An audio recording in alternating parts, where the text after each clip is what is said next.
Hello, Tish Tushington here. Welcome back to Booby Dingle, and what should be episode 4 in my series of broadcasts of jolly, heartening news from around the regions.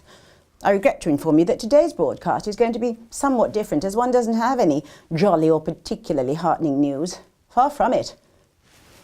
I'm actually feeling quite hacked off. One does apologise for not being one's usual chipper self, but something perfectly awful has happened. Chilling, even. Can you believe that Booby Dingle has been labelled, no, branded? Well, I'll let you see for yourselves. Look at this. This is very upsetting and very, very unfair, not to mention completely inaccurate. And here's why. We here in Booby Dingle go to great lengths to ensure that we all do our very best to be open and inviting to people from all cultural backgrounds when we require staff. We really do go that extra furlong. In fact, my husband, the Brigadier, finds foreign nationals to be particularly cost-effective and hasn't taken on any local homegrown staff for, well, for quite some time. And of course we do pay a national minimum wage. I think it's the Albanian one. The Brigadier sorts out that sort of thing. We here in the village feel that we have been most grievously and unfairly maligned. We really have been represented in a tremendously bad light. Now, I don't want any tea, Perkins. One can't drink tea at a time like this. Good heavens. According to the Brigadier, these Fleet Street hacks are nothing but a bunch of conniving, lying asses in need of a sound thrashing. Personally, I blame Fiona Bruce. We've always welcomed people from a range of cultural traditions, apart from the French, of course, and we are particularly partial to an Eastern European. We do so like our staff from the Eastern Bloc.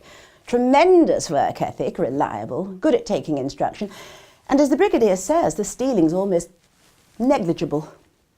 Good Lord, without our foreign staff, Booby Dingle would come to an absolute standstill. Well, take the stables, for instance.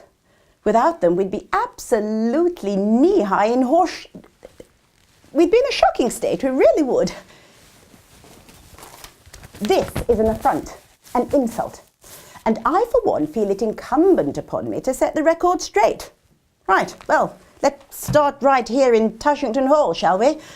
We've always had an international staff to help us keep things running smoothly. Now, let me see, our current number includes Stanislav and Konstantin, our groundsman. Angelo, our new head groom. He's Italian, you know. Mrs. Ekatibur and her 5 adopted nieces, who, may I say, keep Tushington Hall absolutely ship-shape and Bristol fashion. And, like the rest of the village, we use the standby relief pool of Mrs. Ajabaluka, Malinka, Dimitri and Ishtak. So you see, diversity in action, literally. I'm sure you'll all agree. But that's all the hired help, isn't it? Yes. Do they actually all live in Booby Dingle, though? Mrs. Ekatibur and her 5 adopted nieces. Stanislav and Konstantin, Mrs. Ajabaluka, Malinka, Dimitri and Ishtak live in the village? Good Lord, no. Yes, very good, yes. Yes, I must share that one with the Brigadier. I think that's what the article is getting at. That the residents of Booby Dingle are, like yourself, sort of... Thank you. No. What I mean is... Now look here. This poppycock notwithstanding, we do so appreciate all that our foreign staff do for us, which is why the Brigadier's idea to provide transport into the village in the mornings and back out in the evenings was adopted by, well, the whole of the village. It does like to make sure they're safely out by Pim's o'clock. This is beyond the pale. In my opinion, and I'm sure you'll all agree, this is nothing short of liable, surely. According to the Brigadier, even that woman lawyer, Judge Judy, could defend the village against these preposterous accusations. It's fake news, that's what it is. Right, this is Tish Tushington, signing off.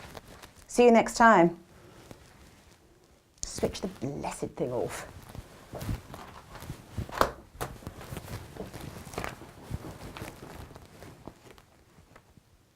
Perkins, I think I will have that pot of Darjeeling after all. Good Lord, is that the time? Perkins, the staff bus is about to leave the village. Quickly, go and make sure that all of our staff are accounted for. And don't forget to do a head count.